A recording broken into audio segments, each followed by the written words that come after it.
안녕하세요. 안녕하세요. 제 5장 글자의 정비력 120페이지 아닌가? 161 벌써 거기까지 진도가 나갔구나 없을 때. 글자의 정비력 실천과 윤리 150? 61? 161? 불살생과 생명 존중. 여기서 불살생 생명 존중의 의미는 살생은 생명을 인위적으로 앗아가는 것. 그게 크다는 아픔입니다. 동물들이나 사람들이나 죽기 싫어하잖아요, 다. 근데 살생을 하는 그 고통이 어마어마하게 큰 거예요. 그래서 불교에서는 모든 생명을 불성을 지닌 누구도 대신할 수 없는 소중한 존재라고 봅니다. 그래서 불성이라고 하는 것은 부처님이 될 성품을 가진 거예요. 중생들은 다 부처가 될 성품을 가졌다 이 말이에요. 그래서 이것은 이제 우리가 태어난 서파, 우리가 네 가지로 태어난 거, 그거를 중생이라고 합니다. 그래서 우리가 그거를 모든 거를 부처님이 될 성품이니까 존중하고 살생을 하지 말아야 된다는 말이에요. 그래서 생명을 빼앗는 고통은 누구든지 다 아픔을 가지죠. 안 죽으려고 그러고 또 죽을 때 인위적으로 죽이면 어떻게 되겠어요? 사람도 그렇지만 악을 품게 됩니다. 그 악을 품고 죽으면은 우리가 여러분들 고기 드시는 거 악을 품고 죽으면 온몸에 독을 퍼뜨려요. 그걸 우리가 먹게 되는 거예요. 그러니까 사람들이 고기를 육식을 많이 하면 포악해지는 거예요. 그 대신 이제 초식동물들은 조금 낫습니다. 그래서 일반 우리가 이제 생명들은 다 그렇게 인위적으로 살생을 하면 안 된다 이 말이에요. 그래서 이별의 고통은 죽음을 당하는 그런 당사자뿐만 아니라 죽음의 고통을 지켜보는 주변 또한 비탄과 절망을 넘어서 커다란 슬픔에 빠지게 됩니다. 그렇죠? 우리 인간들도 죽고 나면은 슬퍼하고 하는 건 마찬가지인데 짐승들도 그렇단 말이에요.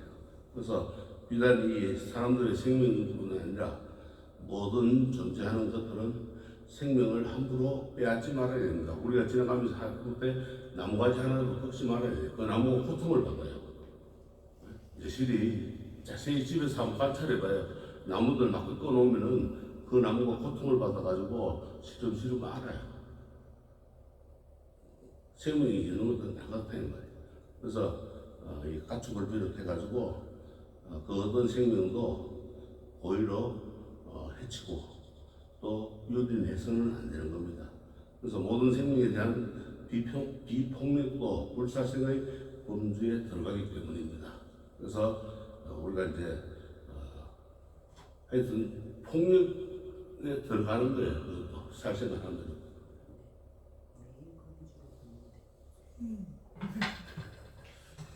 우리가 살생을 예사로 하죠. 그런데 좀 주의하고 그렇게 할 필요가 있는 겁니다.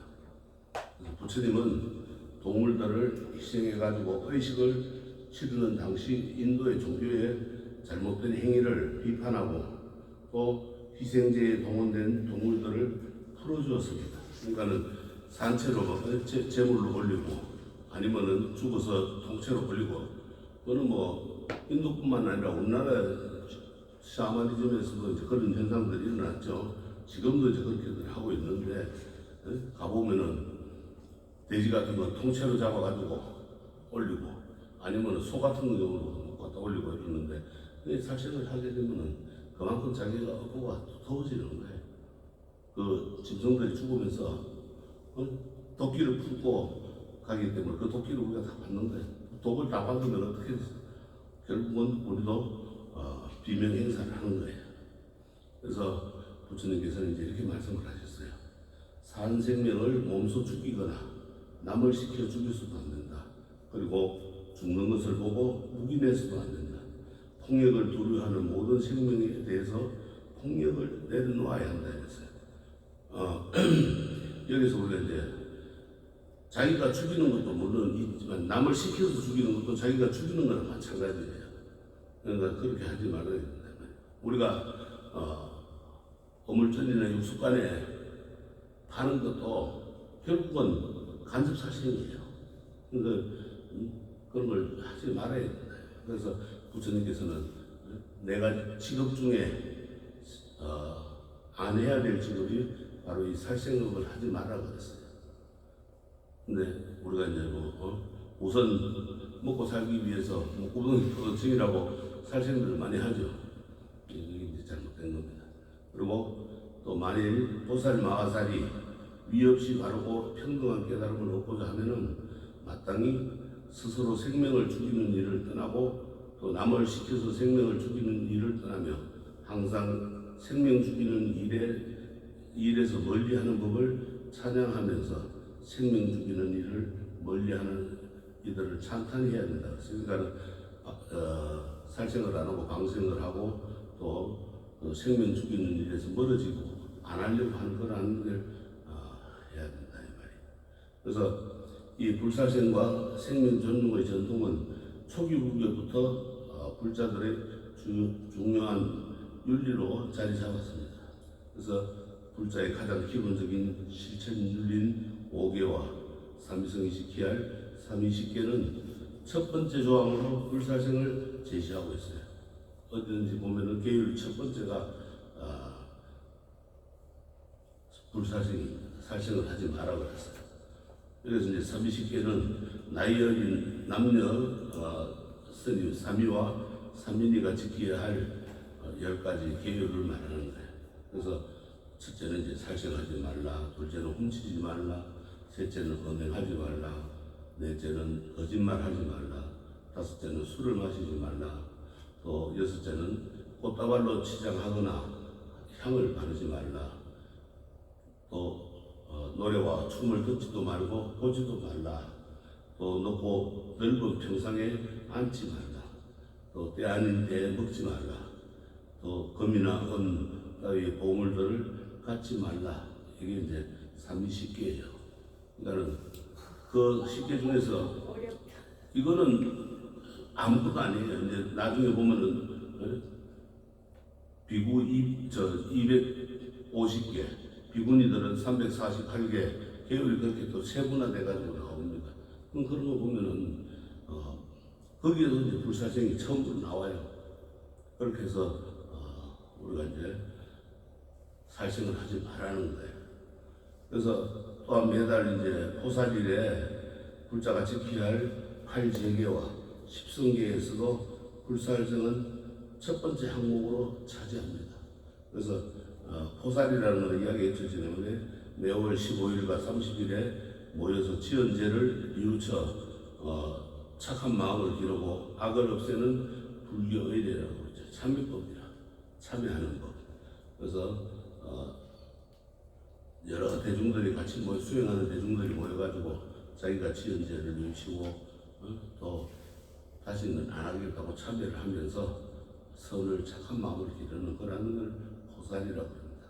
또 자자라고 하는 것은 안구가 끝나는 날 자기의 잘못을 대중들 앞에 고하고 뉘우치고 또 그거를 다시는 안 하겠다고 맹세하는 겁니다. 그래서 8제계는 출가하지 않는 신도가 6제1에 지켜야 하는 8가지 계율을 말합니다. 여기도 이제 처음에는 중생을 죽이지 말라, 또 훔치지 말라, 범행하지 말라, 거짓말하지 말라, 술 먹지 말라, 또 꽃다발을 쓰거나 향 바르고 노래하고 풍류 잡히지 말며 가서 구경도 하지 말라고 했어요. 높고 넓은 큰 잘 꾸민 평상에 앉지 말라, 때 아닌 적에 먹지 말라, 이런 내용입니다. 그러니까는 이 수행자들이 옛날에는 지금들은 뭐 스님들이 침대도 쓰고 이러잖아요. 옛날에 그런 것도 못 하겠는데 평상에 올라가지를 못 하겠는데 왜 수행자들은 길에서 나가지고 길에서 죽기 때문에 그런데 못 쓰게 그러다 하다 보면 사치를 하게 되고 그러다 보면은 또 수행하는 마음이 적어지기 때문에 옅어지기 때문에 그걸 못하게 되는 겁니다. 그래서 살생은 생명에 반하는 죽음이고 가장 큰 아픔이기 때문입니다. 그래서 살생은 걷잡을 수 없는 분노의 불길에서 비롯되기 때문에 결국 나 자신까지 태우고 만다 이랬어요. 그러니까 자기 스스로 자기 착한 마음 내는 걸 갖다가 불태워 없앤다 이거예요. 그래서 분노를 잠재워야 하고 또 남도 살리는 그러한 역할을 해야 됩니다. 그러기 위해서는 모든 생명들에게 자비로운 마음을 보내며 생명을 존중해야 합니다. 요새 보면은 동물 사랑하라고 뭐 많이들 하죠. 연대도 있고 뭐 이런데 그 동물뿐만 아니라 다른 우리가 미문들도 그렇게 해야 돼요. 성내는데 두 가지가 있다. 첫째는 생명을 빼앗는 것이고 둘째는 채찍질을 가하는 것이다. 사람을 닦으면 생명 빼앗는 일도 끊고 가엾이 여기는 것을 닦으면 채찍질하는 일을 끊는다 했어요. 그러니까는 생명을 빼앗는 일과 또 그거를 살생하는 것을 채찍질하는 것 이것이 이제 우리가 없어지면은 사랑하는 마음이 생기고 또 가엾이 여기에 닦으면 거기서 채찍질하는 일이 이제 끊어진다고 그랬어요. 그래서 우리가 사냥하는 사람들 이런 사람들 보면은 그 말로 안 좋습니다. 결국 낚시를 한다든가 요새 보면 뭐 TV 프로도 보면 뭐 낚시하는 프로들 많은데 그건 참 안 좋은 거예요. 그럼 잡았다 놔준다 그러거든요. 가면은 그러면 여러분 생각해 보세요. 여러분들 입에 낚시바늘 꽂았다가 빼봐요. 상처나죠. 고기들도 역시 마찬가지예요. 낚시라는 것도 하지 말아야 되고 그 생업에 종사하는 분들은 어쩔 수 없다고 그러지만은 그것도 가급적이면 안 해야 돼요. 그래서 우리가 이제 이 불살생과 생명 존중의 전통이 우리가 이제 대성불교에서 더욱더 중요시 됩니다. 초기 불교에서는 그게 좀 덜 강조를 했는데 대성불교로 오면서 이 국광불교죠. 대성불교가 국광불교로 오면서 이제 이 살생을 너무 강조를 합니다. 이제 그래가지고 살생을 못하게 해요. 그래서 국광불교에서는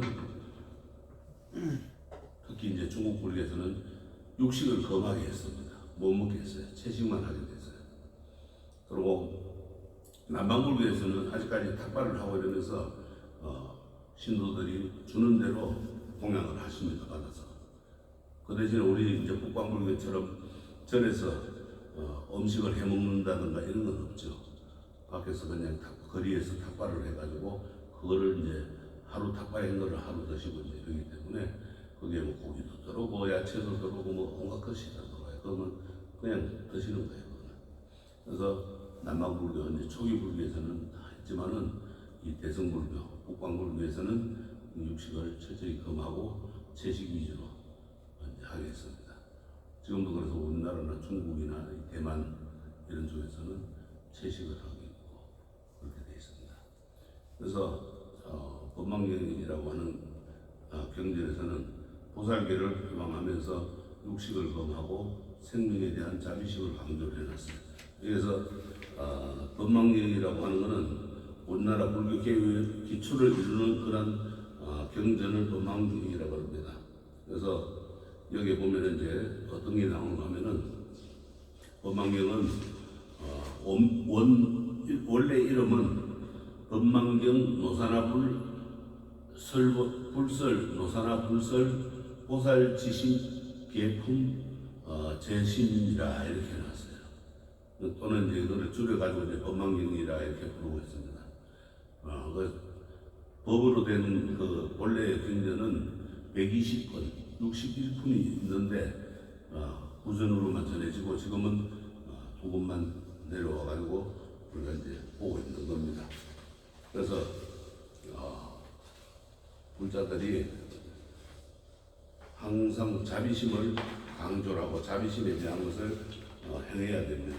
그래서 법망경 안에 보면은 이런 말씀이 있어요.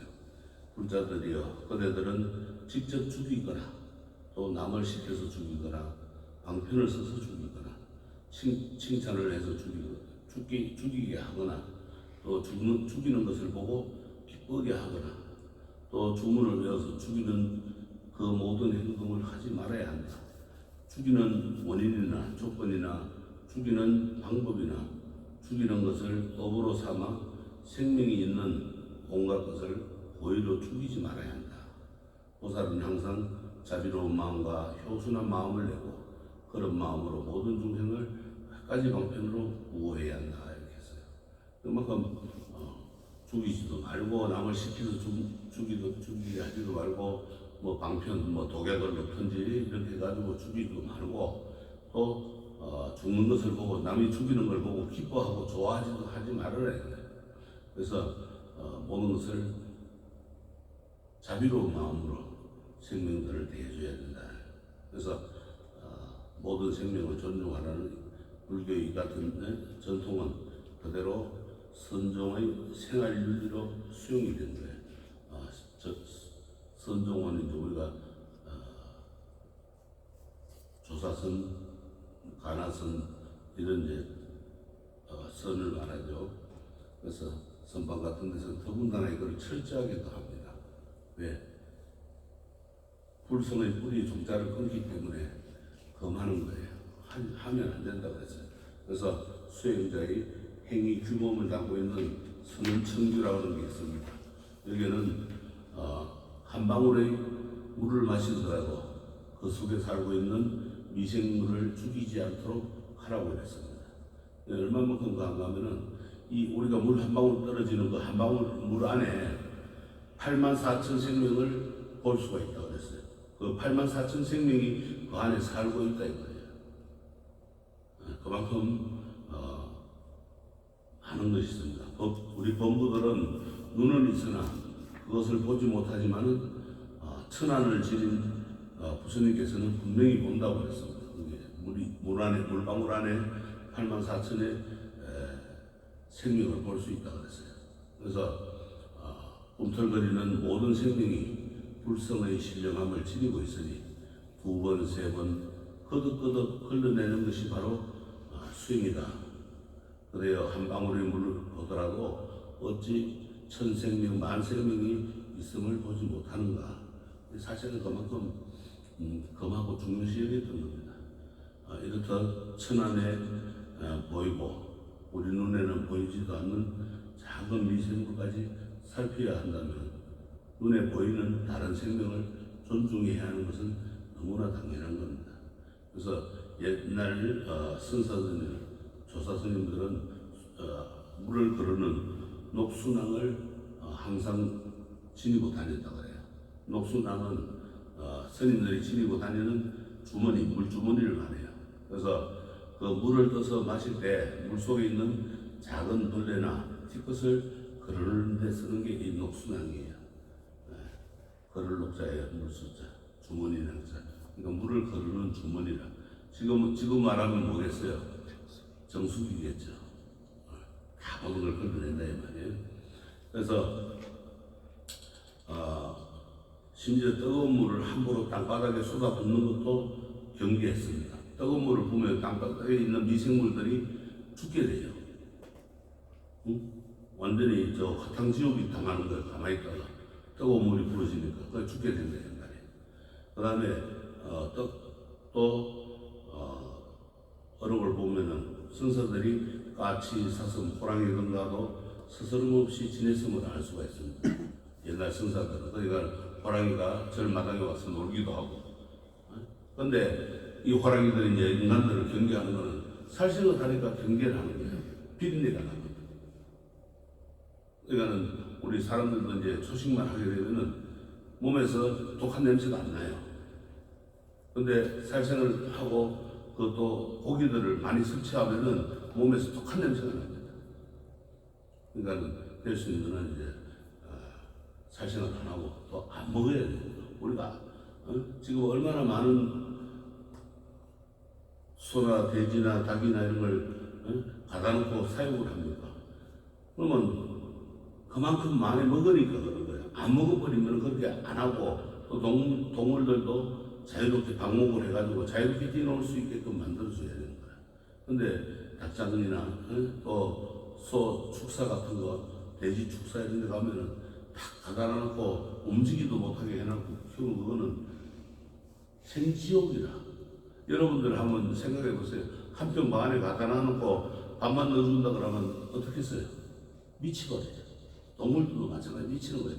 그 미친 고기를 먹으면은 인간들도 같이 미치는 거예요. 이 세상에 자꾸 혼탁해지는 거예요. 그게 아주 우리가 명심해야 되는 거예요. 그래서 오늘날 많은 가금류나 가축들이 조류독감이나 강국병 등 전염성 병 때문에 속절없이 죽어가고 있습니다.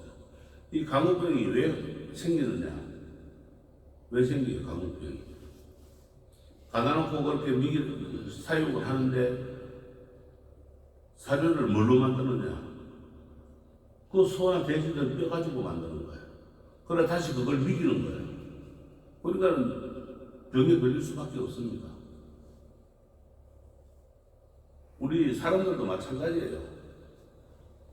응? 건접 결혼을 시키면은 결국은 밑에 정신이상자들 나와요. 그래서 멀리서 배필들을 데려다 결혼을 하는 거예요. 가까이서 친인척끼리 하면 그 문제가 많이 나오는 거예요. 그것처럼 이 소나 돼지도 마찬가지. 저거 뼈를 가지고 저거 먹으니까 미쳐버리는 거야. 도는 거예요, 완전히. 그렇게 해서는 안 된다. 그러니까 강국병이 생기는 거예요. 또 조류독감도 생기고. 그래서 인간은 그걸 잘 모르는 탐욕으로 닭이나 오리나 개, 돼지, 소 등을 비윤리적 또 비환경적인 조건에서 키우고 그 결과 동물들의 면역력이 약해져 가지고 집단으로 병에 걸려서 폐사하거나 또 생매장 당하고 있죠. 살아있는 걸 갖다 묻어요. 또 병이 걸렸다고. 그래서 동물들의 사육 조건이 환경 친화적으로 개선돼 가지고 키워야 됩니다. 그러려면은 우리 인간들이 그냥 좀 적게 먹어야 돼요. 근데 요새는 어떻습니까? 매일 먹다시피 하죠. 옛날에는 이거 돼야 생일이나 아니면 명절이나 제사 때나 이런 데 가끔 먹었는데 지금은 매일 뭐 먹고 싶으면 가서 먹어요. 매일. 그만큼 우리 안에 가다 놓고 키우니까 많이 사용을 하니까 그렇게 되는 거예요. 그래서 이 키우던 우리가 애완견을 방치하고 들판에 혹은 아니면 쓸쓸한 골목에 유기견이나 또 들고양이들이 많지요. 이들이 길을 헤매다가 병들어 죽어가는 모습은 아프게 다가오고 또 이들이 병들어 죽어가면 그 병균이 결국은 인간한테 오게 되면은 또 치명타를 입습니다. 우리가 코로나라든가 이런 것이 다 그런 데서 오는 거예요. 그래서 우리가 침팬지나 말, 개, 늑대 등으로 감정이 있으면 때로는 영리하게 판단도 합니다. 물고기들도 감정이 있고 우리가 돌고래 같은 경우는 지능이 높잖아요. 다 감정이 있습니다. 그래서 방생을 한번 가보세요. 물고기 미꾸라지라든가 붕어라든가 이런 걸 놔주면은 그냥 안 가요. 고맙다고 하고 가요. 왜? 죽어가는 걸 살려줬으니까. 그 방생을 하면 그만큼 공덕이 오는 거예요.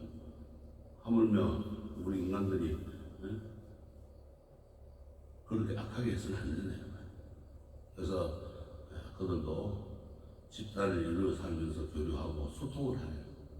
그러니까 우리는 모든 생명들을 모두 부처님이 될 불성을 지닌 유기적 공존의 공동체로 여기고 존중하고 그렇게 살아가야 됩니다. 그래서 세상의 모든 생명들은 서로 살리고 살려주는 공생관계를 맺으면서 어우러지기 때문입니다. 꿈틀거리는 모든 인물들도 불성을 지니고 있으니 물 거르는 주머니의 이야기나 뜨거운 물을 함부로 버리지 말라는 불교의 전통적인 생명관이 비현실적으로 들릴지 모르지만은 그게 반드시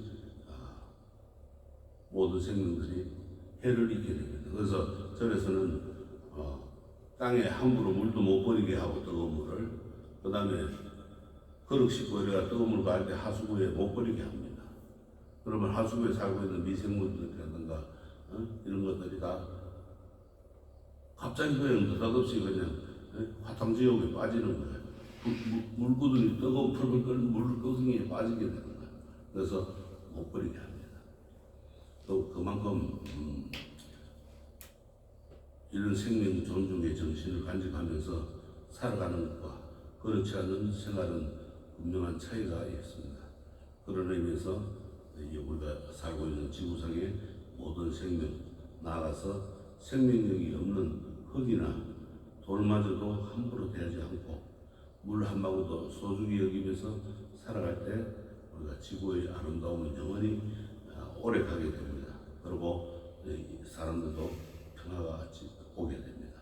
그래서 법국에 보면은 진실과 진리, 또 비폭력과 절제, 자제로서 더러운 때를 벗어버린 지혜로운 사람을 큰 스승이라 한다. 이제 부처님은 말씀하시는 거예요. 그래서 우리가 모든 것을 다 벗어볼 줄 알아야 돼요. 그래서 모든 생명을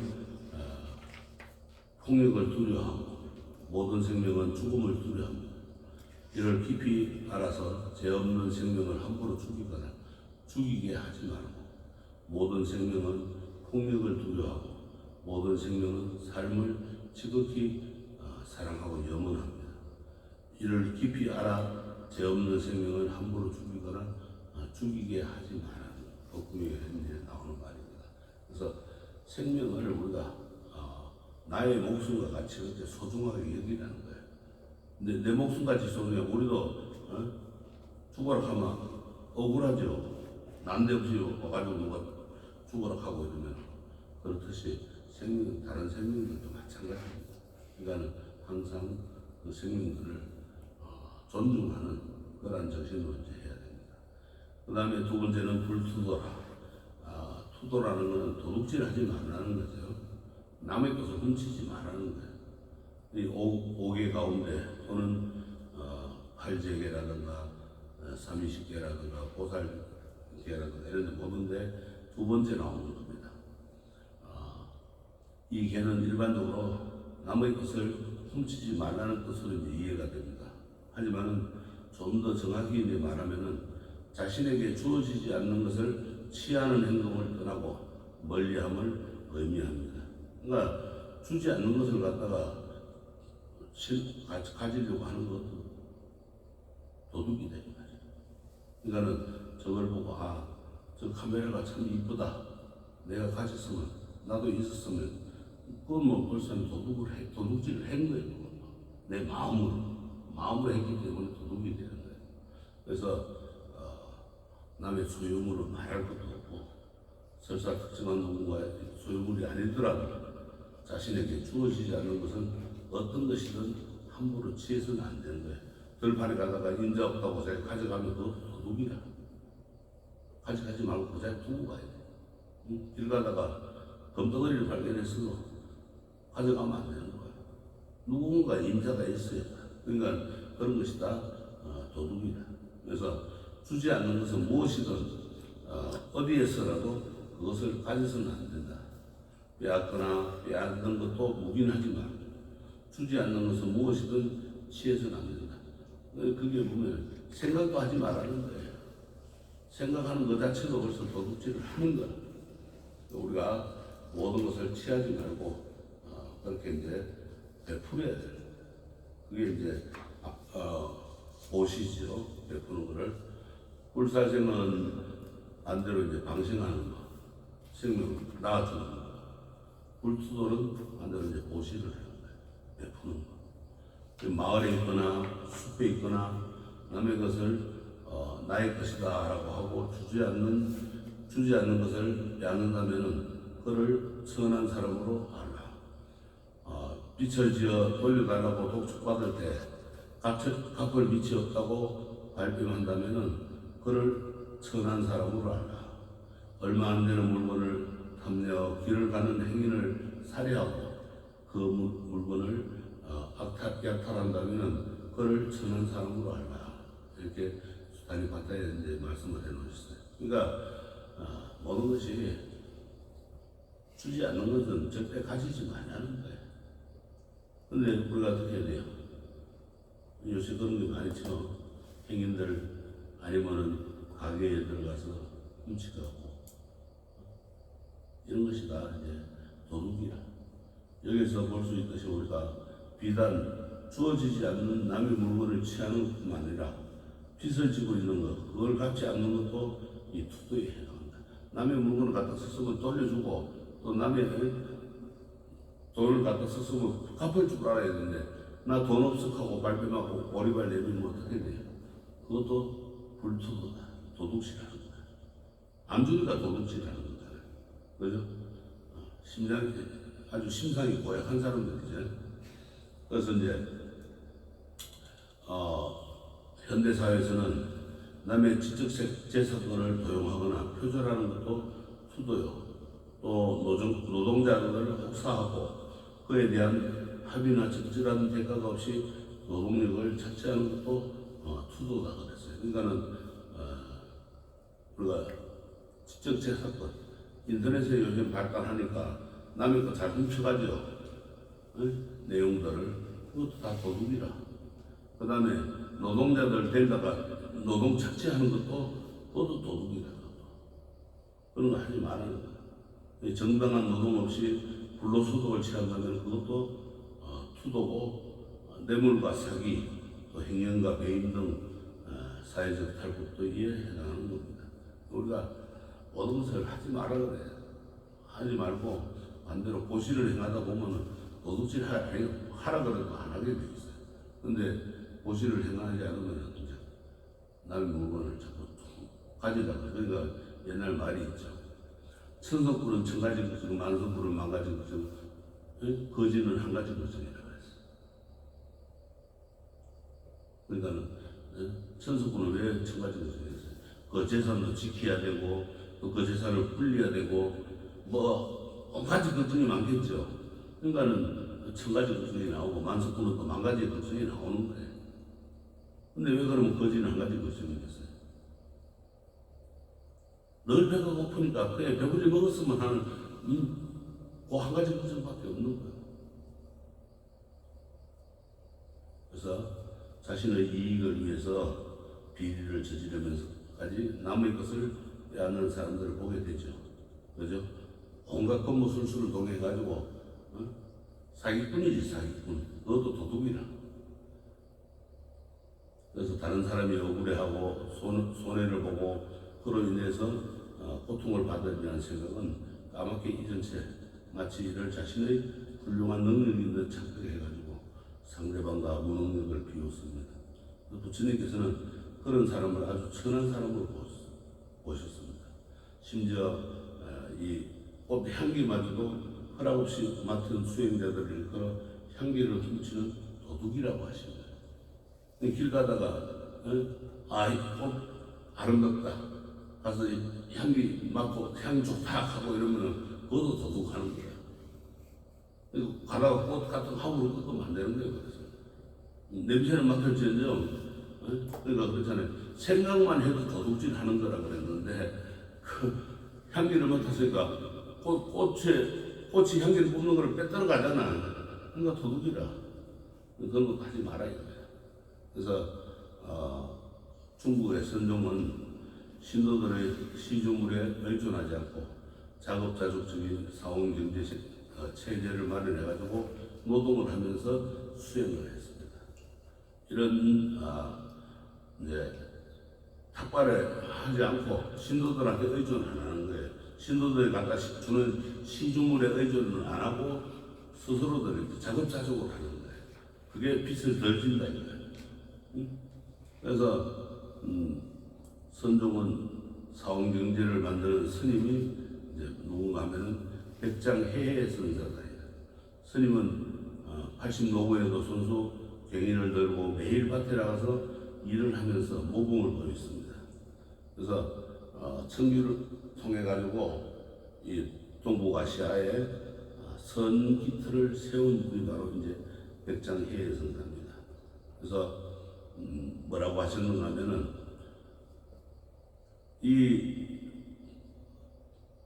그렇게 매일 노동을 하고 매일 일을 하고 하는 모습이 안타까워가지고 하루는 제자들이 스승의 농기구를 숨겨버렸어요.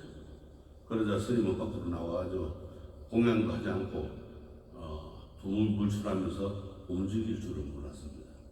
제자들이 그 눈을 묻자 백장해의 성산이 이렇게 이야기했어요. 하루 일하지 않으면 하루 먹지를 말아요. 하루 일하는 생각 굶으라는 거예요. 일부장요, 일일불식이라. 이 위의 내용이 이제 백장천규에 들어있는 가장 중요한 말이에요.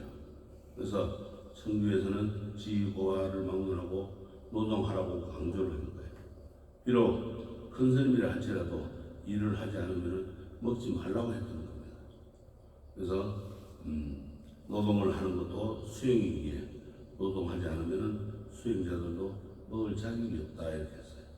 그래서 노동이란 사람들의 생명을 유지하고 공동체를 이루어서 잘 살기 위한 중요한 행위다 이렇게 말씀하십니다. 노동에는 정신적인 노동과 육체적인 노동이 있죠. 부처님 당시부터 선종이 출현하기 전까지 출가 수행자들은 논밭에서 일하는 육체 노동을 범했어요. 그냥 농기구로 논밭을 갈면 본의 아니게 땅에서 기어다니는 생명들을 살상할 수 있기 때문에 노동을 금지했던 겁니다. 그래서 출가 수행자들은 정신적 노동만 했습니다. 정신적 노동이 뭐겠어요? 부처님께서는 이런 이제 정신적인 노동의 사례로 농부의 한 예를 이제 드린 겁니다. 그게는 밭을 가꾸는 것처럼 수행자들은 마음의 밭을 가꾼다고 했어요. 심전. 부처님은 자신을 밭가는 사람이라고 이제 자처하기도 하셨는데, 이 부처님 어느 날 이제 유행 나가서 이제 다니는 걸 하다가 바라도하자 바라문이 쟁기로 밭을 가는 것을 이제 봤습니다. 그리고 바라문은 일꾼들에게 음식을 나눠주던 그러한 참이었어요. 부처님을 보고 바라문은 이렇게 말합니다. 고탐하여 나는 밭을 갈고 씨앗을 뿌려 그것으로 먹고 살아갑니다. 사문께서도 밭을 갈고 씨앗 뿌려 그것을 드시고 살아가야 합니다. 부처님께서는 바라문에게 이렇게 설명을 합니다. 나도 또한 밭을 갈고 씨앗을 뿌려 그것을 먹고 살아갑니다. 나는 사문 고탐하의 쟁기도 멍에도 꽃비도 은도 모습도 채찍도 전혀 본 적이 없습니다. 이렇게 이제 바라문이 이야기했어요. 그런데도 사문께서는 나 또한 밭을 갈고 씨앗을 뿌려 그것으로 먹고 살아간다고 말씀하시는군요. 그러니까 부처님께서는 이렇게 말씀하셨어요. 믿음은 씨앗, 고행은 때맞춰 내리는 단비, 지혜는 쟁기를 끄는 멍에, 뉘우치며 부끄러운 마음을 끌채가 되네. 이렇게 얘기했어요. 바른 생각을 스스로 보호하면은 이것이 곧 훌륭한 몰입군요. 몸과 입과 업을 잘 단속하고 알맞은 양만큼 먹을 줄 아네.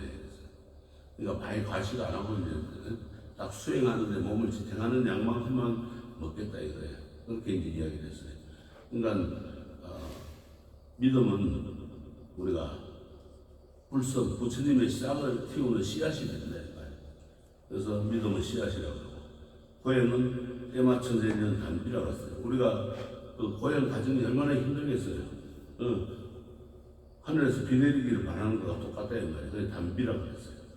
또 지혜는 쟁기를 끄는 멍에라고 했습니다. 우리가 쟁기를 끌어봐요. 멍에를 메고 쟁기를 끌면 힘들잖아요. 그 힘든 만큼 지혜도 도달하기가 이제 마음에서 지혜가 나오기가 힘들다니까. 그 다음에 뉘우치며 부끄러운 마음은 끌채가 된다. 그 쟁기를 끄는 채가 된다고 했어요. 그거는 우리가 뉘우침 없이는 부끄러움 없이는 안 된다요. 뉘우치고 항상 부끄러워 참여해야 된다요. 그래서 바른 생각으로 이제 스스로 보호하고, 이것이 곧 훌륭한 몰입꾼이다. 몰입꾼은 뭐예요? 쟁기를 뒤에서 앞에서 끌고 가면 뒤에서 그 전기를 끌고 가게끔 하는 사람을 몰입꾼이라고 했어요. 이것이 곧 훌륭한 몰입꾼이다 했어요. 그래서 몸과 입의 업을 잘 단속하고 알맞은 양만큼 먹을 줄 안다. 그러니까는 너무 과식하지도 않고 내 수행하는 양만큼만 필요한 양만큼만 드신다. 그리고 진실을 진정한 수레로 삼고 즐거이 머무르되 게으르지 않고 부지런히 정진하여 거칠음을 없애고 안온하면서도 빨리 나아가며 되돌아오는 일 없이 곧장 나아가서 근심이 없는 곳에 이르게 되네. 이와 같은 밭을 갈면 불사의 열매를 얻고 이와 같은 밭을 갈면 다시는 속박되지 않느냐 그랬습니다. 그래서 진실을 이제 우리가 진정한 수레로 하는 거예요. 그 수레를 끌기 위해서는 어떻게 해야 돼요? 게으르지 말아야 되죠. 즐거이 머무르되 게으르지 말아야 돼요. 그리고 부지런히 정진해가지고 거칠어 내 마음에 삿된 번뇌가 일어나는 것을 없앤다. 그리고 안온하면서도 편안하게 빨리 나갈 수 있고 또 되돌아오는 일 없이 곧장 나가는 것. 이것이 근심 없는 곳에 이르게 된다. 즉 열반에 이르게 된다 이 말이에요. 이와 같은 밭을 갈면은 불사의 열매, 부처님이 되는 그러한 열매를 맺고 이와 같이 밭을 갈면은 다시는 속박되지 않는, 윤회하지 않는다 이 말이에요. 그렇지만은 부처님은 제가자에게는 육체적 노동과 생산활동을 강조했습니다. 제가자가 집에서 지내며 현세의 편안함과 즐거움을 얻는 방편에 대해 부처님께서는 이렇게 말씀하셨어요.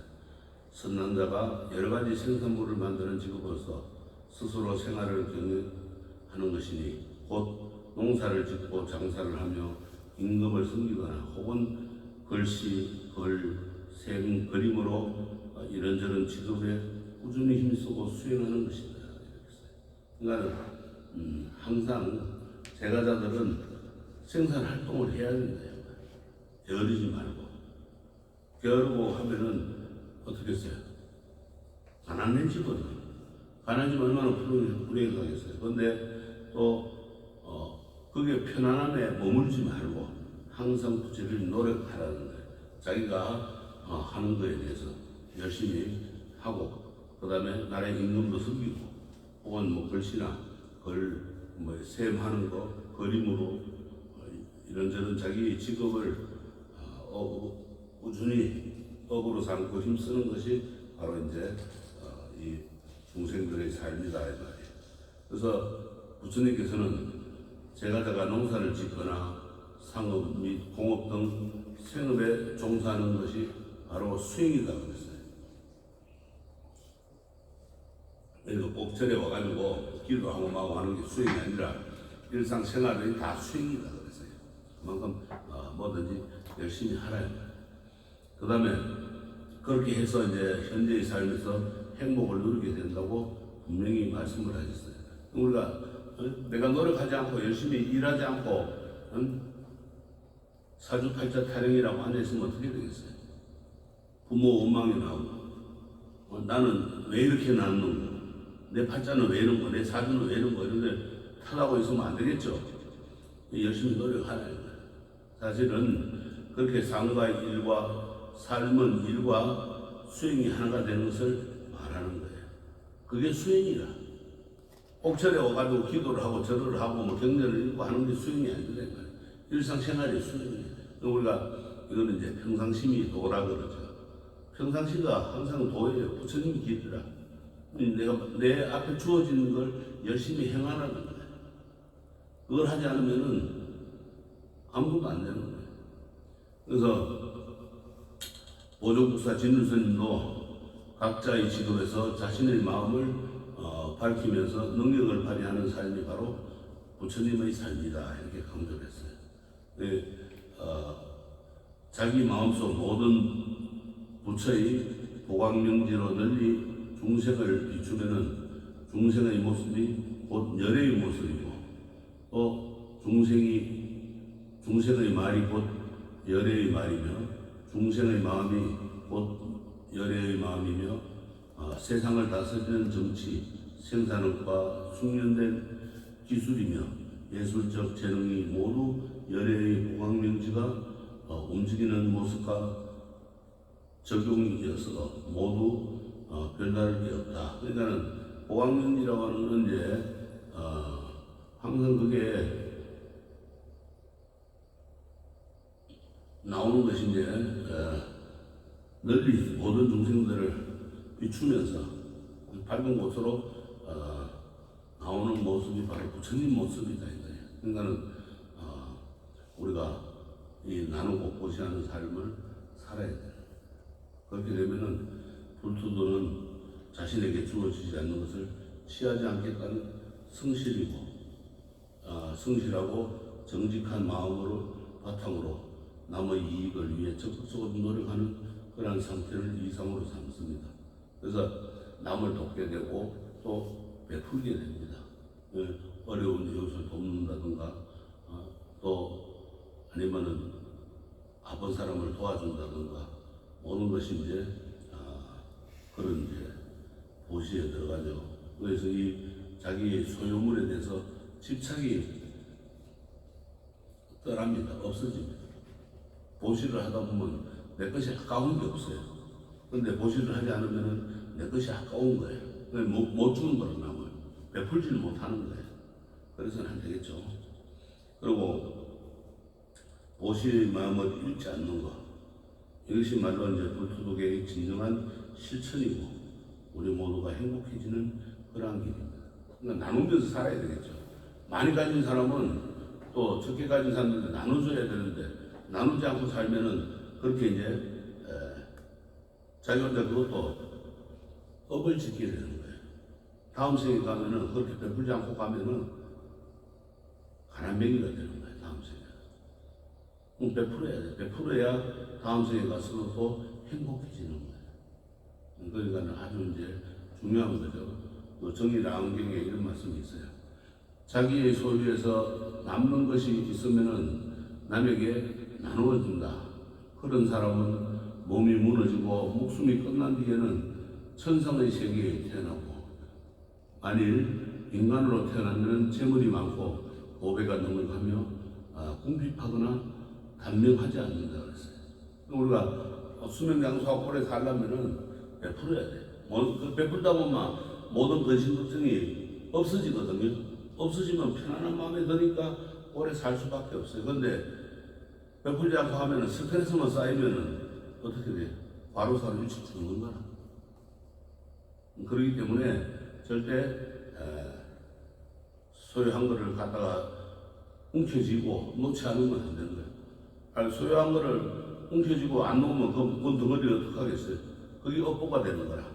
다음 생에 천상에 태어나지도 못하고 인간세계에 태어나도 다시 행복한 그런 삶을 누리지 못하는 거예요. 그렇게 됩니다. 그래서 때로는 보시하라고 하니까 능력에 맞지 않게 빚을 내어서 하는 경우도 있습니다. 빚내가 하는 건 그거는 진정한 보시가 참된 보시가 아니에요. 빚내는 건 그러면 갚을 능력이 안 되는데 그럼 투도에 해당하는 거다. 도둑질이라고 그것도 남을 속여서 가는 거. 또 부처님께서는 돈에 넘치는 보시는 경계했습니다.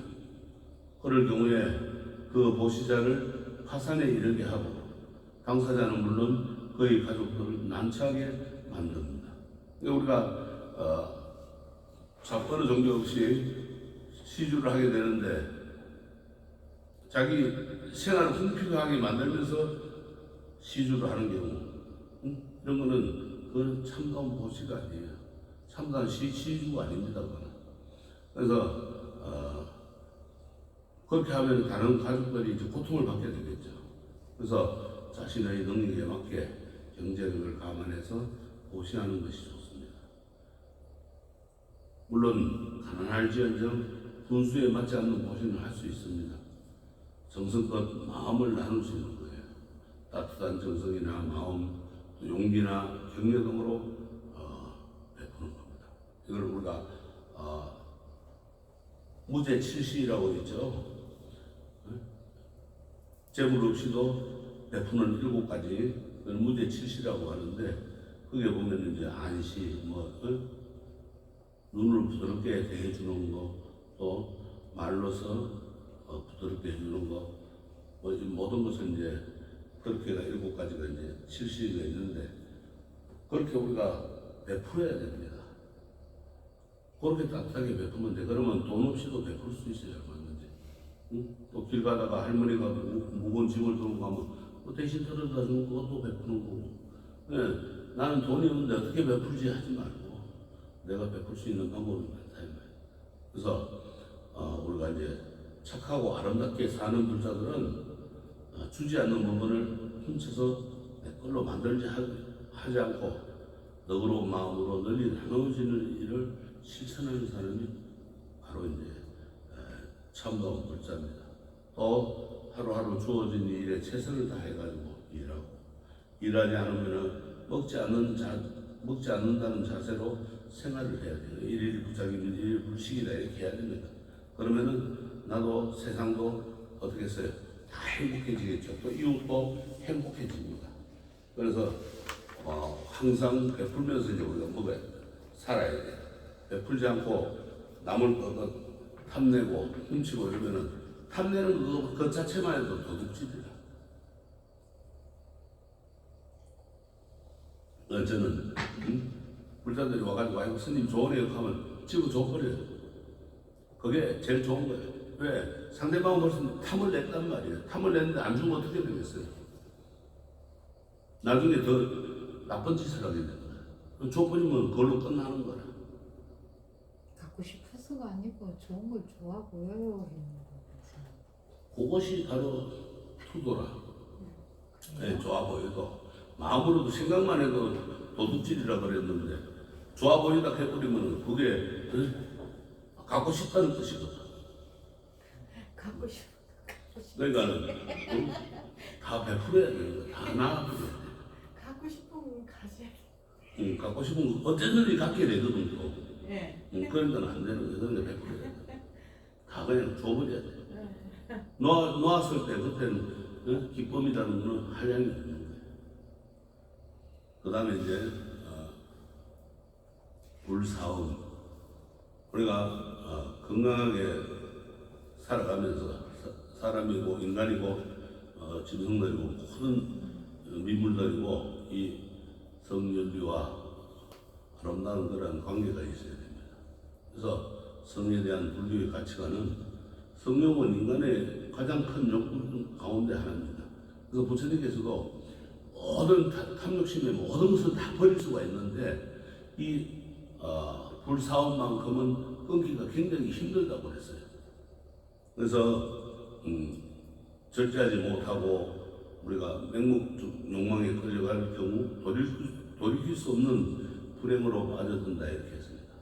우리가 그래서 요새 성폭력, 성추행 하면서 많은 사고들이 일어나죠. 심지어 사귀는 사람 헤어지자고 한다고 가지고 살생을 하고 안 되는 거예요. 그래서 성욕은 욕망의 대명사라고 그랬습니다. 그만큼 큰 거예요. 끊기가 힘들고. 그래서 인간의 욕망을 강하게 추종합니다. 그래서 이 성욕은 욕망 중에서 가장 위험한 요소로 꼽힙니다. 불자들의 생활에서 욕망의 문제와 관련해 가지고 출가자와 제가자를 나누어 가장 중요한 지점은 성적 욕망이다 그랬습니다. 제가자에게는 정당한 범위 내에서 성적 행위가 인정되는 반면에 출가자에게는 성생활은 건물이라고 했습니다. 그만큼 끊기가 힘든 거예요. 그래서 정식으로 이제 우리가 성녀가 되기 전에 예비성인 삼위가 받는 삼위식계의 불엄이 중요한 제목으로 이제 언급되고 있는데 이 비구가 성행위를 할 경우에는 교단에서 추방이 됩니다. 그리고 설사 건방 뉘우쳐서 성단에 남는 것만 허용되더라도 두 번 다시 정식 구성원이 될 수가 없습니다. 신분을 얻을 수가 없어요. 정식 선임이라고 인정을 못 받아요. 그만큼 제가불자들이나 받는 옥에는 불엄이 아닌 불사함을 강조하면서 경계를 하고 있습니다. 바로 정당한 성행위는 인정하지만은 배우자가 있는 사람으로 도리를 벗어난 성행위는 엄격히 금지합니다. 그래서 우리가 바람을 피우고 또 남의 여자를 탐내고 이렇게 하면 안 돼. 그게 불사합니다. 지혜로운 사람이라면 타오르는 불구덩이를 피하듯 청정하지 못한 성곽의 길을 삼가라. 만일 청정한 부름을 닦을 수 없다 하더라도 남의 아내를 범해서는 안 된다. 이렇게 수타니 바다에 부처님께서 말씀하셨어요. 또 수타니한테 보면은 폭력으로 혹은 사랑에 빠져 친척이나 친구의 아내와 부적절한 관계를 맺는다면은 그를 천한 사람으로 알아라 이렇게 했습니다. 우리가 그런 연구가 이제 많죠. 우리 이런 것을 좀 떠나야 돼. 그리고 이제 지금들은 그런 걸 많이 없애는데 사실은 그 욕구를 분출시킬 때 옛날에는 어떻게 했어요? 전부 기생집으로 갔죠. 그거는 이제 합법적이다. 그러나 지금들은 그것도 윤리도덕에 안 맞는 데 가지고 전부 다 이제 폐쇄를 하고 없애는데 없애다 보니까 뭐가 돼요? 더 성범죄가 많이 나오는 거예요. 이게 문제예요, 사실은.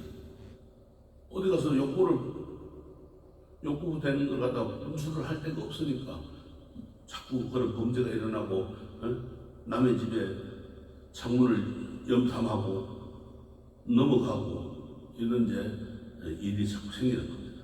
그래서 이 사음이라고 하는 것은 사태넘엔 즉 자신의 배우자 이외의 사람과 성관계를 맺는 것을 말하는 거예요. 제가자들은 가정을 꾸리고 일상생활을 영위하는 사람들이므로 건전한 성생활은 용인됩니다.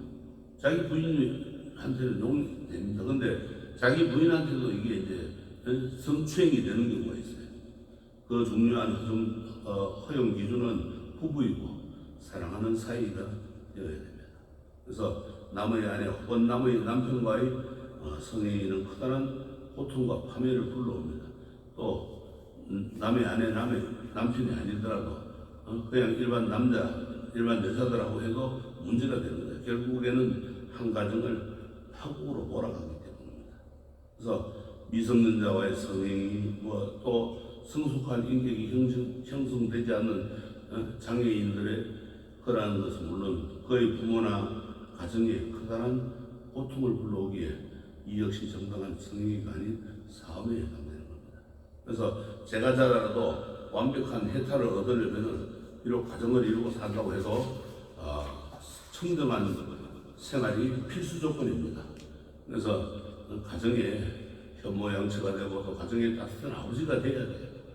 초기 불교에서는 제가자가 아라한과를 얻은 경우 그것을 검육 생활을 전제로 하며 대승불교의 유마거사도 청정한 도명을 닦으면서 보살의 삶을 사는 것입니다. 청정한 행동을 하고 사는 거예요. 그러면서 보살의 삶을 사는 거예요. 그 이제 우리가 쉽게 예를 들어서 서가모니 부처님께서도 출가하시기 전에는 결혼을 해가지고 라울라라는 아들도 얻었지만 출가하시고 나서는 전부 검했죠. 그래가지고 깨달음을 얻으셨고, 그러니까는 예전에 그런 일 한 번 있었어요. 어느 스님이 장가를 갔대. 가보니까 하는 말이 서가모니 부처님도 결혼을 했고 성철 스님도 결혼을 했고 또 원효대사도 결혼을 했고 나도 결혼한다 이거야. 이건 비합리하거든. 왜? 서가모니 부처님이나 성철 스님은 출가하기 전에 결혼을 했던 것이고 출가하고 나서는 그런 게 없다 이 말이야. 그리고 원효대사는 그래가지고 설충이 나고 나니까 나는 소승거사다 해가지고 수행자가 아니다 해서 자기 스스로 소승거사라고 그랬단 말이에요. 그러니까 말이 비합리적이죠. 모순이 있는 거예요. 우리가 이제 지금들도 그런 분들이 많아요. 출가할 때 속세에서 할 때는 결혼해가 살다가 또 인연이 닿아서 이제 출가하는 분들은 출가하고 나면 가정을 가지면 안 되는 거예요. 그래서 우리 조계종 같은 경우도 출가를 할 때는 독신이어야 되고 만약에 결혼을 했다면 그 이혼을 해야 돼요. 그렇지 않으면 받아주지 않습니다. 그렇게 살아야 돼요. 그래서 이제 우리가 이제 보살의 삶을 살 수 있어야 돼요. 그 모든 걸 끊을 수 있어야 돼요. 끊지 못하면은 되질 않습니다.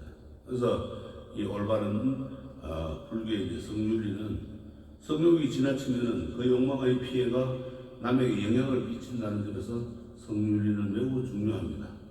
또 제일 강한 게 우리가 이제 성욕, 식욕, 수면욕 같은 다른 욕망들은 주로 개인의 차원에서 이루어지지만 이 성욕은 상대를 필요로 하기 때문에 특히 사랑의 확인으로 이어지기 때문에 방향이 엇나갈 경우 다른 욕망보다 심각한 부작용을 일으킵니다. 그래서 스님들도 예를 들어서 이제 그런 성범죄를 저질렀을 경우에 파괴를 하고 환송을 해야 되는 거예요. 이것이 이제 이 우리나라는 일제 36년의 그 기간 동안에 일본 불교가 우리나라에 들어와. 일본 불교는 전부 대처불교입니다. 처자식을 거느리고 사는 불교예요. 그게 일제가 우리나라에 들어와가지고 우리나라 스님들 수행하는 걸 보고 저 어느 때야 한국 불교가 일본화 되겠다 싶어서 강제로 스님들 갖다가 결혼을 시키게 했어요. 그래서 그때 당시 이제 많은 스님들이 결혼을 했어요.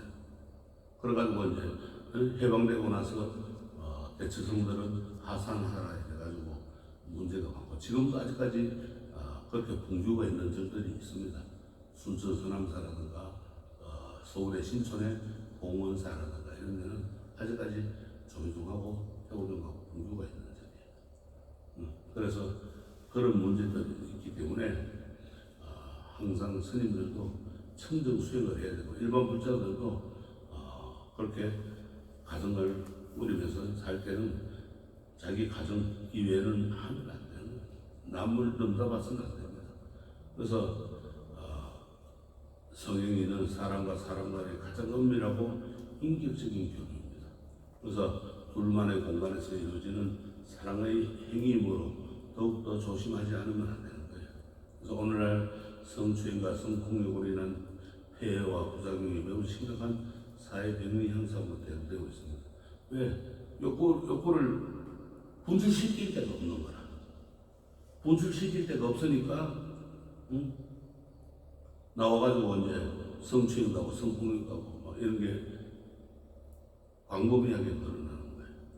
자, 집에서 부부간에 사랑을 하는데 나 오늘 못해 그러면은 그런 걸 자꾸 그러다 보면 나중에 나와가지고 이제 바람을 피우게 되고 다른 이제 문제를 일으키게 되는 거예요. 이런 게 이제 직장 내에서 혹은 공공장소에서 벌어지는 성추행과 폭력의 피해를 입은 당사자들은 커다란 고통과 트라우마 속에서 그렇게 살고 있는 거야. 평생 그렇게 살게 돼요. 특히 이 우울한 지위를 이어 가지고 상관들이 직장 내에서 성폭력 하는데 힘없는 사람을 고통 속에서 이제 흐느끼게 살아가게 만듭니다. 그래서 직장 내에서 이제 이 사랑 행위는 서로가 다른 서로가 서로를 사랑하는 마음, 아름다운 관계 속에서 이루어져야 합니다. 일방적인 탐욕과 강압에 앞선다면 그것은 맹목적이고 자기 중심적인 탐욕이자 욕망의 배설에 다름이 아닙니다. 그 결과는 깊은 허무감과 괴로움 뿐입니다. 그래서 우리가 사랑을 할 때 부부간에도 강제로 하면 그것도 폭력입니다. 나아가서 남녀가 사랑한다 또 헤어질 때 종종 발생하는 연인 사이에 데이트 폭력으로 심각한 신체적 손상을 입히거나 죽음에 이르기도 합니다. 그래서 사랑이 정으로 변해 돌이킬 수 없는 강을 걷는 겁니다. 진정 사랑한다면은 놓아줄 줄도 알아야 합니다. 나의 소유물로 집착해가지고 이런 현상이 벌어져서는 안 되는 거예요. 이 부부로서 가정을 이루었으면 이 성행위 하는 사람은 사랑의 아름다운 표현이고 그 사랑의 결실로 새로운 생명을 잉태합니다. 그래서 성행위는 소중하고 그런데 하지만 부부라 할지라도 강제적 강요에 의한 그러한 성생활은 문제를 일으키게 됩니다. 서로 간에 준비된 사랑이 아닌 일방적인 사랑이나 강요는 부부라 할지라도 성폭력이 될 수가 있는 거예요. 그런 게 요즘 많이 나오죠. 또 상호 예비의 배려와 예의와 배려, 진정한 사랑이 전제되지 않는 성은 성추행이고 성폭력이 됩니다. 그래서 상대방을 위해서 자신을 버릴 줄도 아는 진정한 사랑만이 상대방의 정신적 성장을 일깨우게 되고, 부처님께서도 악기에 맞춰 아름다운 사랑의 향기를 사랑의 창가를 부른 음악의 신 반자 시가를 칭찬했습니다. 그 창가의 내용을 보면 땀 흘리는 자에게 바람처럼 목마른 자에게 물처럼 빛나는 여인이여 그대는 나의 사랑입니다. 병든 자에게 약과 같고 배고픈 자에게 음식과 같습니다. 선한 여인이여 타오르는 불을 물로 끄듯 내 사랑의 열병을 꺼주오. 그대에게 마음이 묶였으나 낚시바늘을 삼킨 물고기처럼 내 마음을 되돌릴 수 없습니다. 아름다운 여인이여 나를 안아주오. 착한 여인이여 나를 품어주오. 마치 성자가 최상의 원만한 깨달음을 이뤄 기뻐하듯 선한 여인이여 그대와 한 몸이 되면 더 없이 기쁘겠습니다. 이렇게 말씀했어요. 이렇게 사랑은 아름다운 겁니다. 하지만 그 사랑은 서로가 행복해야 해요. 어느 한쪽만 욕구를 표출하는 그런 행복은 아니다 이 말이에요. 사람이 성의 노예가 되지 않고 또 그것을 잘 다스린다면 사랑의 열매는 달콤하고 또 그렇게 맺힐 겁니다. 그리고 아이들도 아름다운 부부관계를 보고 훌륭한 인격으로 성장을 합니다. 근데 부부관계도 원만하지 못하면 그 아이들도 성장할 때 바르게 성장을 하지 못합니다. 결국은 한쪽으로 기울거나 이상하게 변해갑니다. 그래서 이 이제 성의 역할과 상호 존중의 인간관계는 부처님은 남성 위주의 인도 사회에서 여성의 지위와 역할을 존중했으며 계급의 차별과 더불어 성차별을 반대했습니다. 인도에는 4계급으로 인해 가지고 거기에서도 4계급이 있는 데서도 또 남자와 여자의 차이를 많이 두었던 겁니다. 그래서 여자들을 지금도 인도의 그 힌두교에서는 그렇게 계급 사회에서 여자들을 무시하고, 그러니까 완전히 그냥 동물 취급하듯이 이렇게 지금 하고 있습니다. 그러니까 그런 것이 부처님께서는 그걸 반대했습니다. 남녀가 평등하다고 그랬어요. 어느 누구도 출신 성분에 의해 가지고 그 운명이 결정되지 않고 오로지 행위에 의해서 그 사람의 역할이 달라질 뿐이라고 이렇게 말씀하셨어요. 그래서 부처님께서는 사람들에게 이렇게 말씀하셨어요. 세상은 행위에 의해 움직이며 사람들도 행위에 의해 존재합니다. 모든 생명은 달리는 수레바퀴가 축에 매여 있던 행위에 매여 있습니다. 우리가 모든 게 행동으로 일어나는 것이지 다른 출신 성분 가지고 일어나는 게 아닙니다. 그래서 모든 사람들은 행위에 따라서 그 사람의 인생과 인격이 결정이 되는 거예요. 노력하는 것만 그거에 따라서 되는 것이지 타고나면서 성분에 따라 가지고 너는 천민, 나는 평민, 아니면 나는 노비 이렇게 하면 안 된다. 그래서 성과와 마찬가지다. 다만 역할에 따른 차이는 존재할 뿐이에요. 사실 불사원계는 남녀의 평등과 성평등이 그 바탕에 깔려 있습니다. 그래서 초기 불교에서는 부부간의 윤리를 강조하고 아내를 최상의 벗이라고 이렇게 말씀하셨어요. 반면 남자가 다른 여자와 관계를 갖는 것을 파멸의 길로 간주했습니다. 파멸이 되죠. 그 과정은 다 그냥 산산조각이 나는 거예요. 그래서 부처님께서는 바른 남녀 관계를 지키라고 하고 사음을 하지 마라 이렇게 구체적인 방법으로 남편이 아내에게 베풀어야 할 그런 의무 5가지를 제시했습니다. 육광예경에 보면은 첫째는 드나들 때는 아내에게 인사하고 공경하라고 했어요. 아내를. 둘째는 먹을 것을 걱정 없게 하고 철따라 옷을 해주고, 셋째는 금, 은, 진주 등 재물을 마련해서 회무를 해주라 이 말이에요. 그 그 다음에 넷째는 집안의 재산권을 모두 맡기라 그랬어요.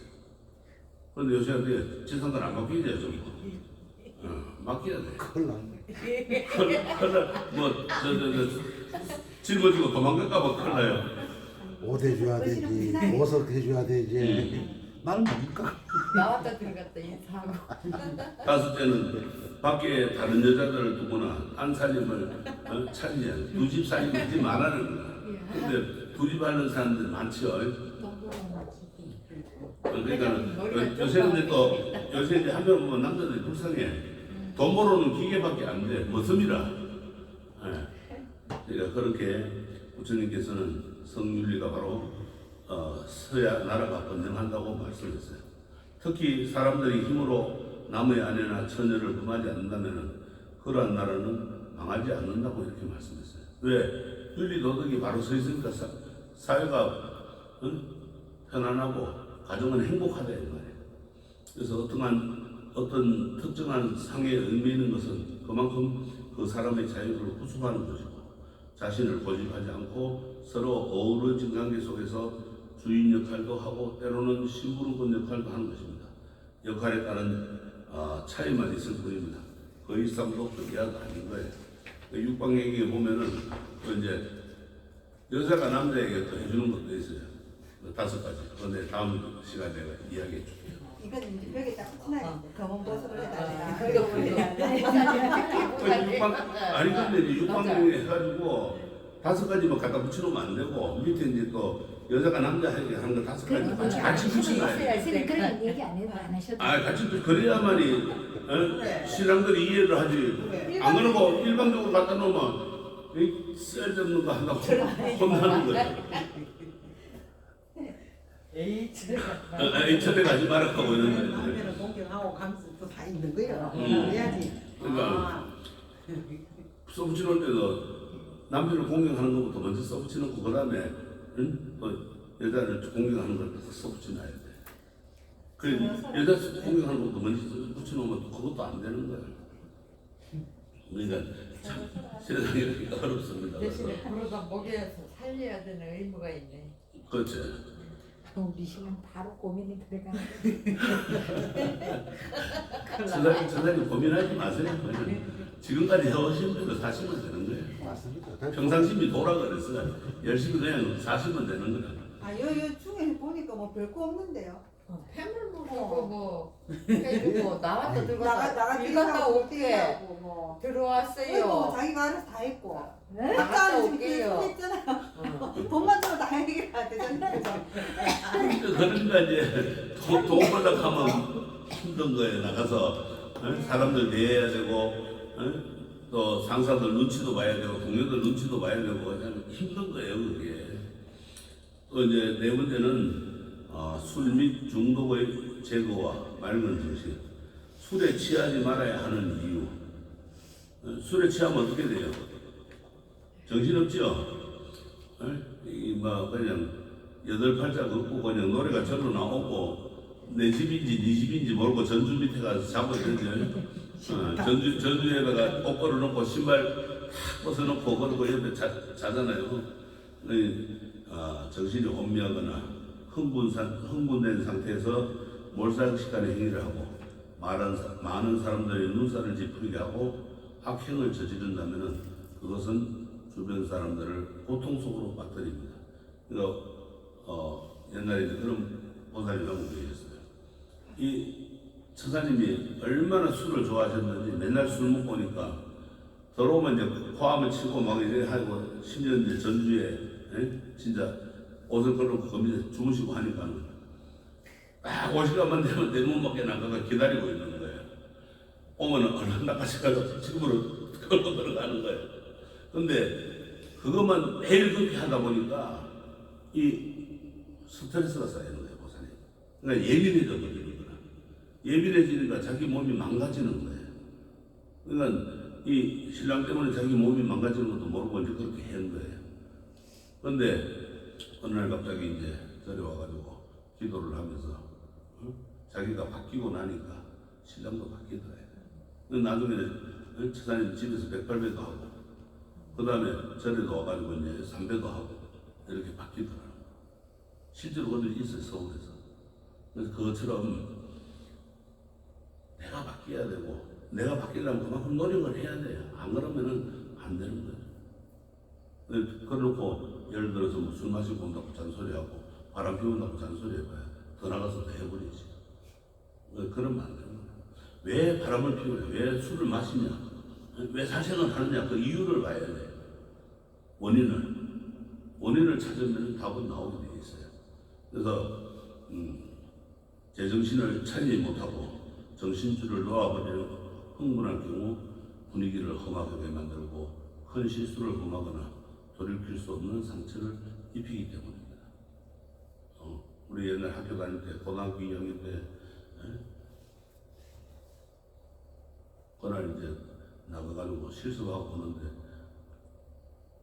술을 한 잔 먹고 무단히 친구한테 가 친구를 찔러 죽인 그런 사건이 있어요. 이 술이 마약이라 중독이에요. 절대 좋은 게 아닙니다. 그러니까 술을 마시면 그런 문제가 생겨요. 그리고 이제 또 술에 취한 사람이 부리는 추태는 아주 마주하기 싫죠, 그죠? 진절머리 나죠. 술 먹고 추태 부리면은. 그래서 부처님께서는 옥에 속에 푸른주개를 포함시켜서 술을 상가라고 하는 거예요. 어리석은 자들은 취함으로써 악을 짓고 남들을 취하게 만든다. 혼자 안 먹어요. 또 꼭 누가 그냥 같이 마셔가지고 취하게 만들어요. 그리고 그것은 광기를 물러오게 하고 현혹해 하고 또 어리석은 자가 행하는 이런 불행의 상을 피하라고 했습니다. 술 먹는 사람 친구 보면 안 돼요. 술 마시면 멀리 도망가야 돼.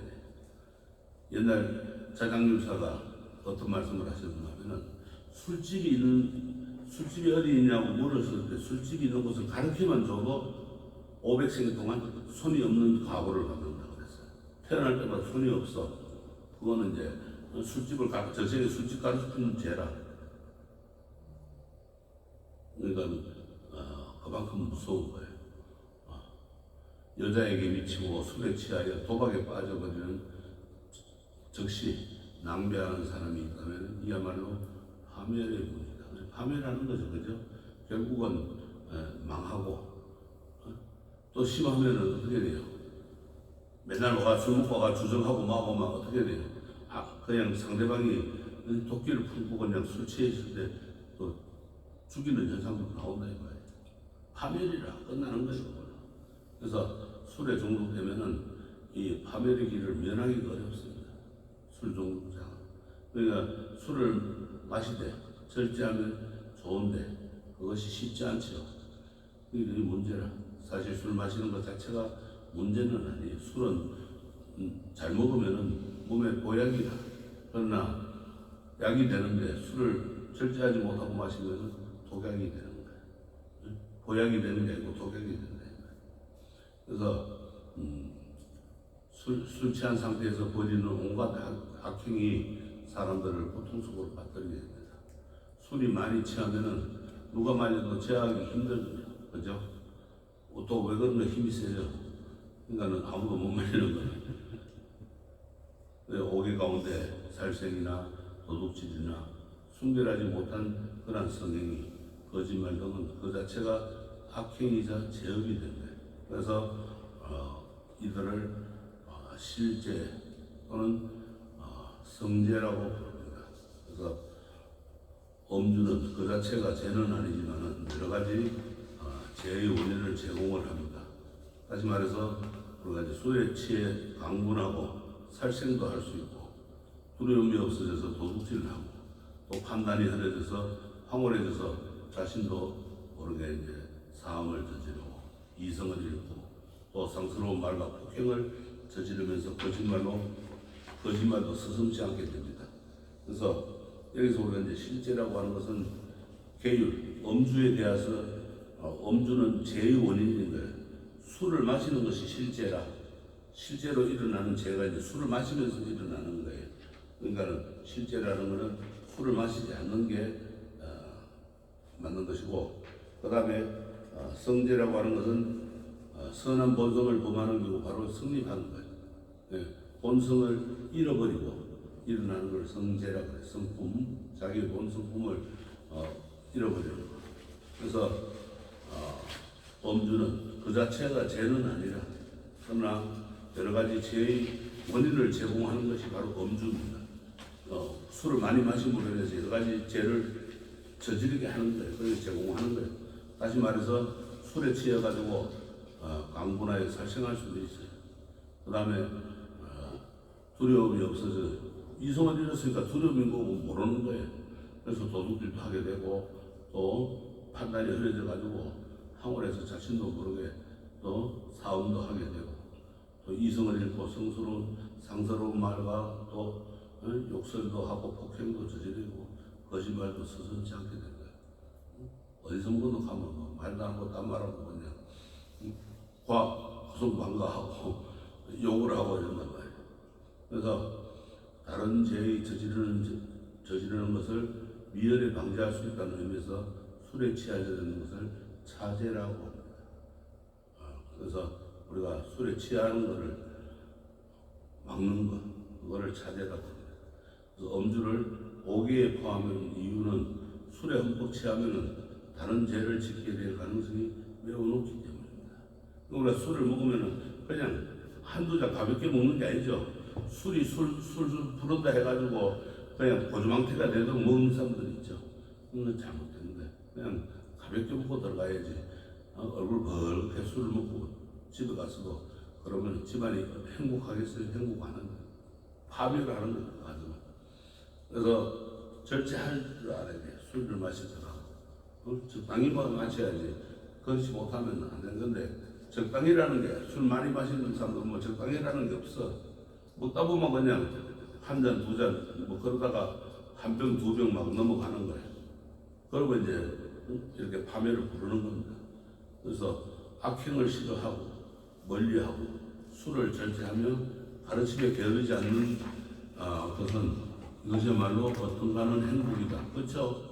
그런 걸 다 절제하고 하면 행복이 오는 거예요. 당장 술 먹고 들어가다가 그 다음날부터 술 안 먹고 들어가봐. 집에서 아내가 대하는 태도가 틀려질 거란 말이에요. 아이고 당신 오늘 웬일이야 술도 안 먹고 그럴 거란 말이에요. 그 다음날 또 그렇게 들어가면 반찬도 달라질 것이고 다 달라지고 행복이 오는 거라. 그래서 우리가 이제 이 술뿐만 아니고 요새는 이제 각종 그 중독성 물질이 많죠. 이 중독성 문화가 이것도 좀 문제가 심각합니다. 이게 이제 술에 취하지 말라는 풀음주계의 근본 정신은 비정상적인 건 흥분에 빠지지 말라는 경고인데 이게는 우리가 풀음주계는 술뿐만 아니라 정신을 취하게 해가지고 사람을 흥분시키는 모든 그런 물질을 검하고 있는 겁니다. 그래서 풀음주계의 구체적인 표현은 복주나 과일 등 치기가 있는 것에 취하지 않는 것이 때문입니다. 그래서 사람의 정신을 혼미하게 만들고 환각 상태에 이르게 하는 향정신성 약품이나 음식물 등도 풀음주계의 대상이 되는 거예요. 예를 들면은 대마초나 아편이나 마약 이런 같은 것도 일체의 환각상태이기 때문에 그런 것도 풀음주계에 들어갑니다. 그게 너무 취하면 안 되는 거예요.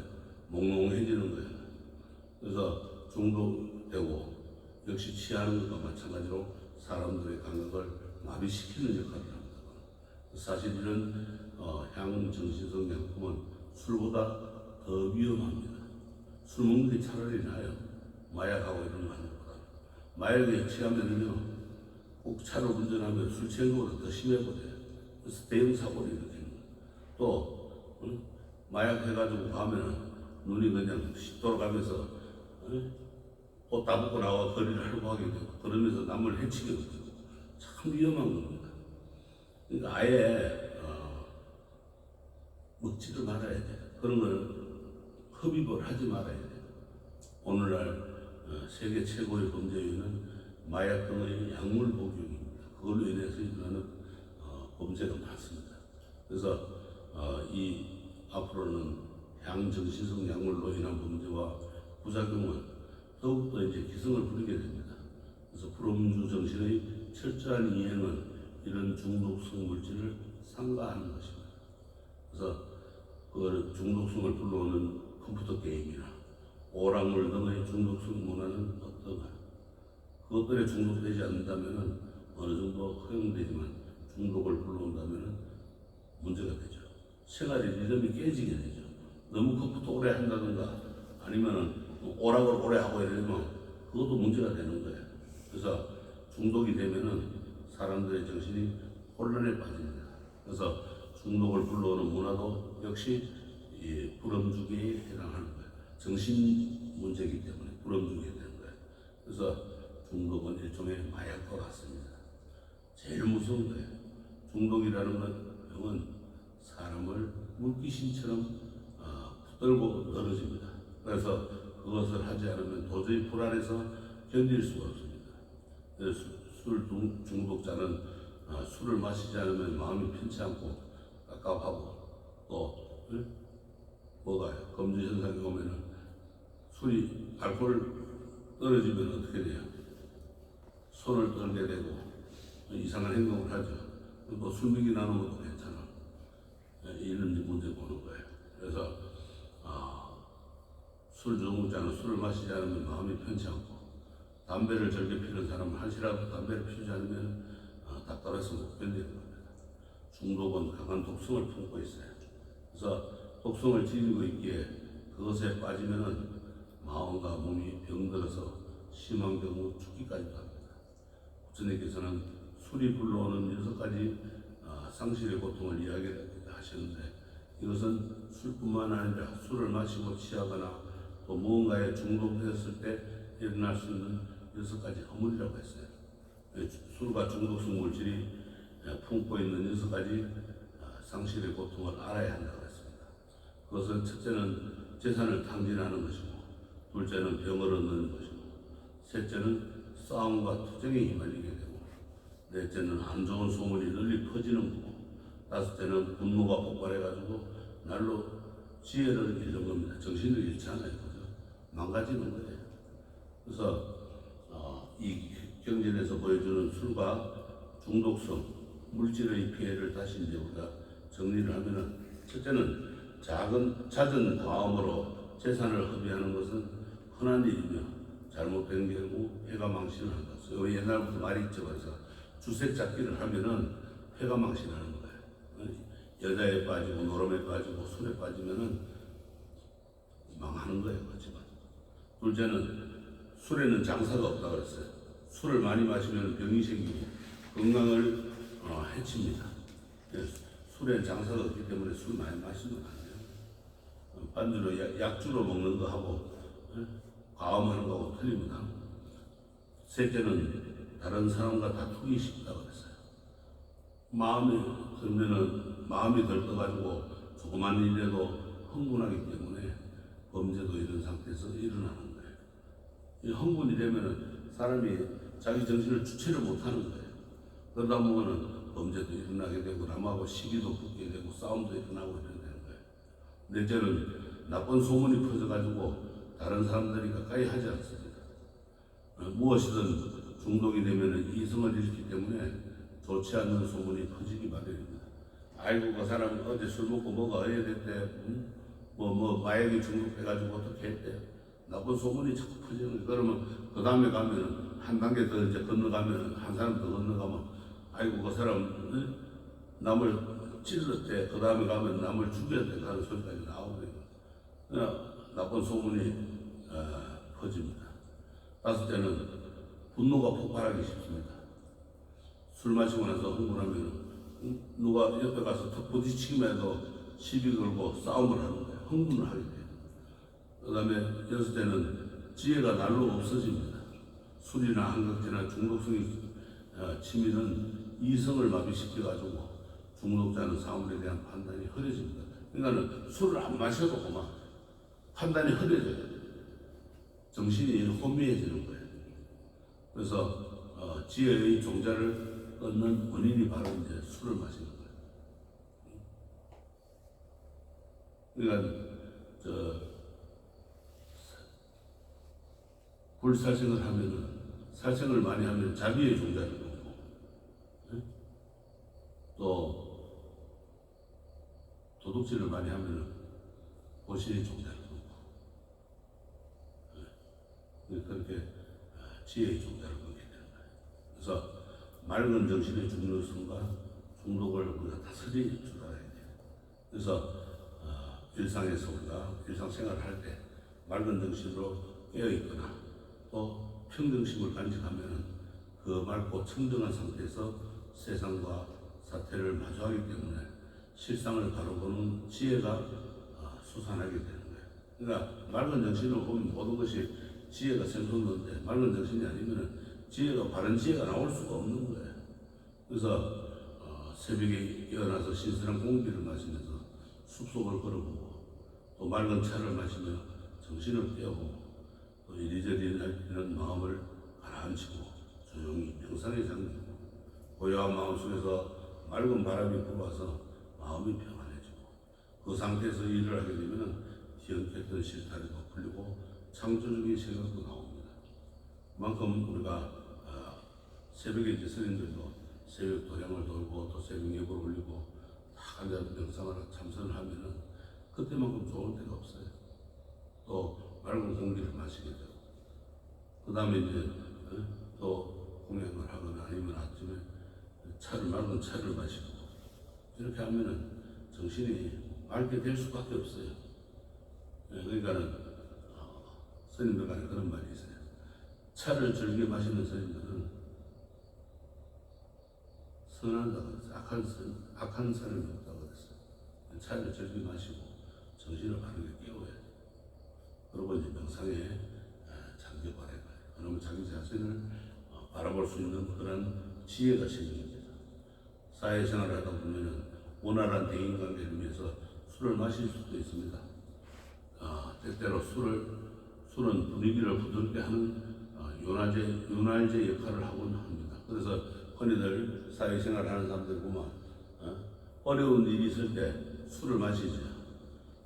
또 사람들과 관계에 역할을 할 때도 술을 마시게 되고 그러면 해결이 되는 경우도 있어요. 근데 거기서 너무 과하게 마시면 안 돼요. 적당히 마시고 끝내야 돼요. 근데 어떻게 돼요? 오늘 회식이다 그러면은 1차, 2차, 3차, 4차까지 막 가죠. 그러면 새벽에 들어오게 되고 분위기가 이제 안 좋아지겠죠. 이렇게 해서 술에 과하게 취해서 정신을 못 차리고 또 강분하면 곤란합니다. 적당한 게임이나 오락도 스트레스를 해소하거나 기분을 전환시키는 좋은 촉진제 역할을 합니다. 하지만 과도한 것이 문제입니다. 거기에 빠지면 다른 생각을 못 하잖아요. 다 리듬이 깨지고 흐트러지는 거예요. 그래서 그런 걸 하지 말라는 게 아니라 적당히 하고 말아야 돼요. 적당히라는 말이 참 힘들죠.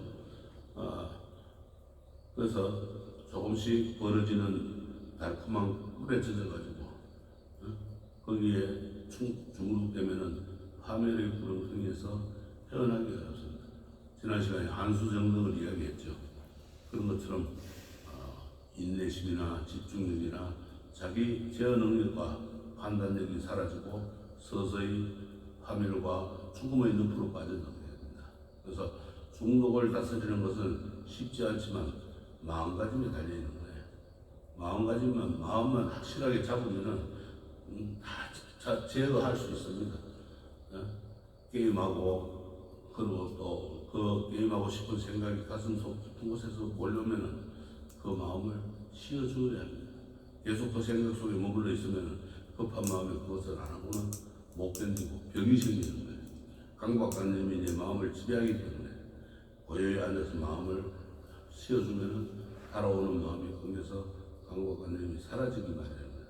그래서 마음은 쉼없이 변합니다. 영원한 것도 없어요. 그래서 그런 마음이 생기면 오락을 했으면 아니면은 컴퓨터를 했으면 이런 생각이 자꾸 들 때 자기 마음을 제어하고 바람을 쐰다든가 다른 어떠한 생각을 해가지고 그걸 끊어야 돼요. 그래서 이 사람들이 중독에 빠진 이유는 외로움과 절망, 또 고통과 좌절, 두려움, 슬픔 등이 내면에 잠재 있을 때 이런 일이 많이 일어납니다. 이러한 고통을 피하지 않고 대면해가지고 그 원인을 풀어주고 높은 이상과 원력을 심어준다면 행동은 바뀔 수 있습니다. 그래서 연습을 자꾸 해야 돼요. 생활 사는 연습을.